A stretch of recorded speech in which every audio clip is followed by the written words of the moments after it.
Hello everybody, my name is Luke Mar and this is Hot Mode, and today on Hot Mode we are going to be talking about one of the most fun fashion shows that I have ever attended, especially one of the most fun I've seen this season, and that is the Etam show in Paris. Etam is one of the oldest lingerie brands in the world and one of the most exciting. And I want to thank Etam for having me at the show this year and for sponsoring today's video, so I can share my experience attending as well as giving a bit of a historical deep dive into one of the most exciting and courageous lingerie brands ever. Now, before we get into the show, let's talk about Etam as a brand. It's over 100 years old, as I said earlier, and it was actually started by an underwear manufacturer named Max Lindemann in 1916 in Berlin, Germany. Now, if you didn't know, while fashion brands were around during this time, manufacturers were one of the pillars of the clothing making world and were usually able to market and sell products to a much wider audience. Now, Lindemann got the name Etam because it was a shortened version of the word etamine, which was a soft cotton that was used heavily in the lingerie that he produced. As World War I came to a close and slowly but surely women and their clothing choices became more liberated, the Etam brand under Lindemann's guidance thrived. As Etam was coming into its own, society as a whole was changing. In movies and the silver screen, things like seduction were becoming more and more constant. Attitudes were just changing. Hemlines were getting shorter, which meant more of the leg was visible. The idea of seduction was appearing on the screen and not being seen as oh so scandalous and awful, but rather something that's just normal. And overall, people were happier, having more fun, and able to just live their lives. And that meant that lingerie was becoming something a little bit more seen in everyday life.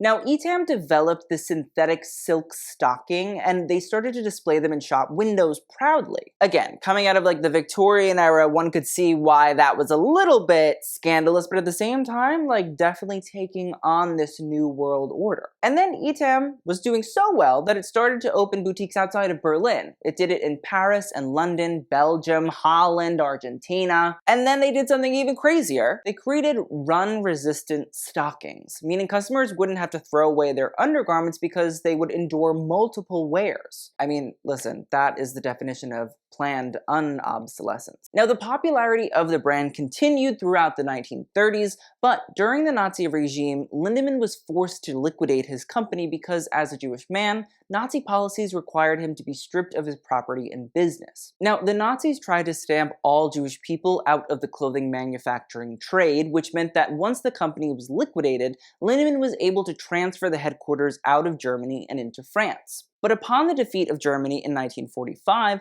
Lindemann regained control of his business and began to set it back on track. Now, once Etam began to open its doors again, its popularity picked up right where it had left off, and by 1950, it's opening more and more stores. In 1961, it joined with another lingerie brand called Etam, and just 2 years later started to produce ready-to-wear clothing. And that hit the British fashion market with a bang. It was all over the high street, it was really lovely, it was super youthquake-oriented, it was really great. And funny enough, as I was researching Etam's history, I found some comments by former employees from the 1960s and the 1970s, and they were super proud and happy that they had worked at Etam. This one's really cute, I have to read it. Suji said, worked for Etam from 1969 to 1972 in the Orpington, Kent High Street.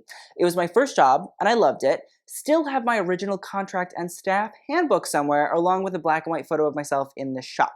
Those were the days.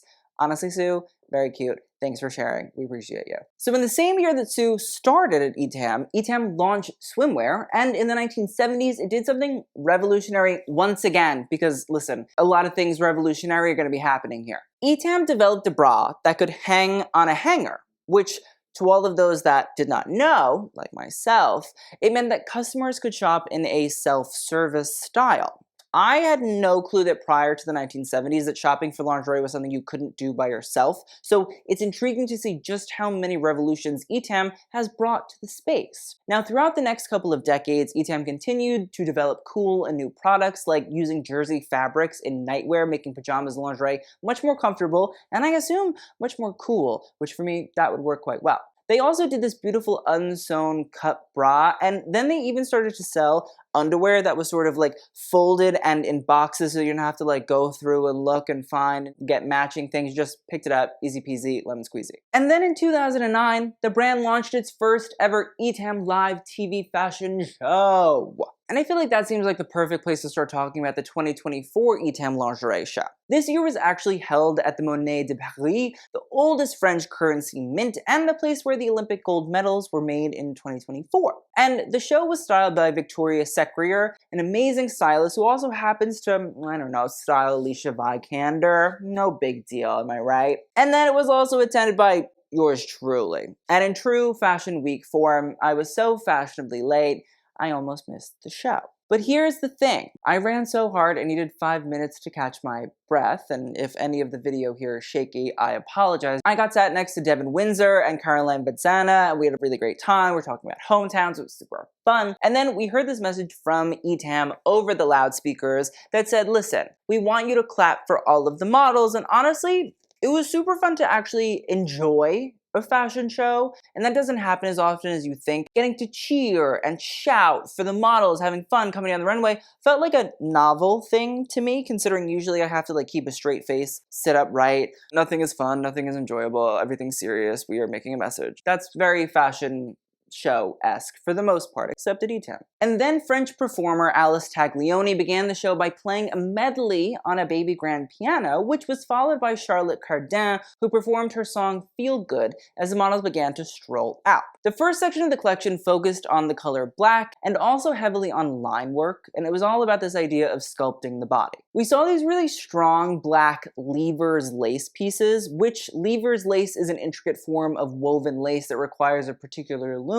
and careful observation by lace technicians. Now, these lace pieces came in everything from capes to bras, paired with deconstructed tailoring to gartered stockings. I particularly love the long train that flowed behind the model, which is probably where the Eiffel Tower inspiration came in, because again, a lot of the line work was about this idea of finding signature monuments and symbols of the life of Paris, and so that's kind of where we were getting things from. And then we saw these sheer catsuits that highlighted the natural curves of the body, as well as took some of their patterns from the ceiling of the Monnaie de Paris. Because one thing again I'm going to say is, like, a French national monument usually has a very beautiful ceiling. We then swerved into vibrant hues of green, possibly inspired by Brat Summer, which Etam was calling Brat Winter, which leaned heavily on lace, and I loved getting to see them paired with iconic French fashion staples like the smoking jacket and tiered flounces of chiffon. Next, Iris Starr began to perform as models began to embody the aesthetics of 18th century French court dress.